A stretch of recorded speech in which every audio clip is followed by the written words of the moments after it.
अस्सलाम वालेकुम। दोस्तों, अगर कोई शख्स बीमारी में मुब्तला है तो आम तौर पर उसको बहुत सी तकलीफ़ों से गुज़रना पड़ता है और ये उसके लिए इंतहाई फ़िक्र की बात होती है क्योंकि वो अपनी ज़िंदगी आम इंसानों की तरह नहीं गुजार सकता। इसीलिए तंदुरुस्ती को हज़ार नेमत तसव्वुर किया जाता है, मगर इस दुनिया में कई ऐसी बीमारियों का भी वजूद है जो इंसान को कमज़ोर करने की बजाय ऐसी नाकाबिले यकीन सुपर पावर्स दे देती हैं जिसे आम इंसान के लिए तसव्वुर करना भी नामुमकिन हो जाता है। आइए आपको ऐसी चंद बीमारियों के बारे में तफसील से बताते हैं। Number 1, super memory. इस हालत को हाइपरथीमिया यानी याददाश्त में खलल या मेमोरी डिसऑर्डर कहते हैं। इसकी वजह से इंसान अपनी ज़िंदगी में होने वाले वाक़यात को आखिरी लम्हे तक याद रख सकता है। पूरी दुनिया में सिर्फ 60 अफराद ही ऐसे हैं जो इस बीमारी में मुब्तला हैं। ऐसे लोग हर गुजरते हुए लम्हे को हूबहू याद रख सकते हैं, यहाँ तक कि अपने बचपन के गुजरे हुए दिन भी उन्हें याद होते हैं। ये लोग लंबी लंबी किताबों को भी बआसानी पढ़ सकते हैं और अपने दिमाग में महफूज करने की अहलियत रखते हैं। बीबीसी ने एक ऐसी ही खातून रबेका शेरक का जिक्र करते हुए बताया कि किस तरह उसे 7 साल की उम्र में अपने कंबल में लिपटे हुए दिन भी हूबहू याद हैं। वो हैरी पॉटर की बुक्स के पैराग्राफ को लफ्ज़ बलफ्ज़ सुना सकती थी। नंबर 2, इनसेंसिबिलिटी टू पेन यानी दर्द का महसूस ना करना।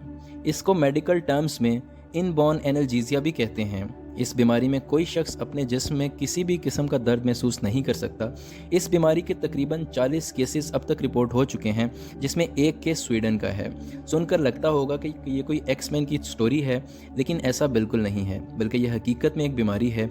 इस बीमारी में इंसान के जिस्म में मौजूद एनल्जीसिया के डिसऑर्डर की वजह से इंसान का जिस्म किसी भी किस्म की दर्द की सूरत में दिमाग को सिग्नल नहीं दे पाता। ये ख़ास तौर पे छोटे बच्चों के लिए इंतहाई ख़तरनाक साबित हो सकती है, क्योंकि वो खुद को ज़ख्मी कर सकते हैं और उनको एहसास भी नहीं होगा। Number 3, ability to do anything यानी कोई भी काम करने की सलाहियत। सेवेंट सिंड्रोम एक ऐसी बीमारी है जिसमें इंसानी जिस्म में डेवलपमेंट डिसऑर्डर हो जाता है। इस बीमारी में मुब्तला इंसान नाकाबिले यकीन हद तक कुछ भी करने की सलाहियत हासिल कर लेता है, जैसे music, 3D modelling, painting, drawings and calculations वगैरह। ऐसे मरीज़ आपको बहुत लेंथी कैलकुलेशंस भी विद इन सेकेंड्स करके दे सकते हैं। ऐसी ही एक मिसाल स्टीफन वाइल्डशायर की है, जो एक फेमस ब्रिटिश आर्किटेक्ट आर्टिस्ट थे जिन्होंने लंदन का नक्शा बिल्कुल प्रिसाइज तैयार कर लिया था। उसने इस काम को करने के लिए सिर्फ एक दफ़ा फ़्लाइट से लंदन का नज़ारा किया था। नंबर 4, इनसेंसिटिविटी टू कोल्ड यानी सर्दी का ना महसूस होना। कुछ ऐसे लोग भी दुनिया में हैं जो इंतहाई कम टेम्परेचर तक खुद को ठंड में रख सकते हैं, जैसा कि विन हॉफ जो नीदरलैंड के शहरी हैं। उसने खुद को 120 मिनट तक फ्रीजिंग वाटर के पाइप में रखा। ये एक बहुत फ़नी बात लगती है, लेकिन विन हॉफ शॉर्ट्स पहन के एक बर्फ़ानी पहाड़ पे भी चढ़ गया था। ये शख्स जमी हुई झीलों और दरियाओं के नीचे स्विमिंग भी कर सकता है। हालांकि हॉफ इन कारनामों को महज कई घंटों की प्रैक्टिस का नतीजा कहता है। हॉफ का कहना है कि अगर यही बीमारी उसकी बीवी को हो जाती तो वो विंटर्स की महंगी शॉपिंग से भी बच सकता था। Number 5, complete absence of fear यानी डर का ना लगना। ये एक ऐसी बीमारी है जो इंसान में पूरी तरह डर के अंसर को ख़त्म कर देती है। ये जेनेटिक डिसऑर्डर की वजह से होती है और पूरी दुनिया में इस बीमारी के तकरीबन 300 केसेस रजिस्टर हो चुके हैं। एक अमेरिकन खातून जिसका नाम SM है, जो इस बीमारी में मुब्तला है। इस औरत पर बाद अज़ां बहुत से तजुर्बात किए गए। मिसाल के तौर पर उसके पास खौफनाक जानवर, स्पाइडर और सांप वगैरह भी बिठाए गए और एक हॉन्टेड रूम में उसे बंद करके हॉरर मूवीज़ भी दिखाई गईं, लेकिन कोई भी ऐसा इंसिडेंट उसे डर की कैफियत में मुब्तला नहीं कर सका। यहाँ तक कि उस औरत पर चाकू से वार भी किया गया, लेकिन वो भी उसे ना डरा सका। हमारे मोहतात अंदाजे के मुताबिक ये बीमारी हमारे PM में भी है, जो ना खुद घबराते हैं ना आवाम को घबराने देते हैं। सबसे पहले घबराना नहीं है। Number 6, myostatin related muscles hypertrophy.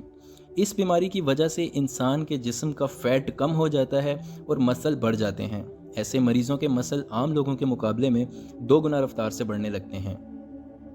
ये इंसान को सुपर ह्यूमन स्ट्रेंथ के काबिल बना देती है। मिशिगन की शहरी डेना होकेस्टा और उसके हस्बैंड ने एक बच्चे को गोद लिया जो गैर मामूली सलाहियत का हामिल था। 3 साल की उम्र में उसमें इस बीमारी का इंकशाफ हुआ, जो डॉक्टर्स की समझ से भी बालातर था।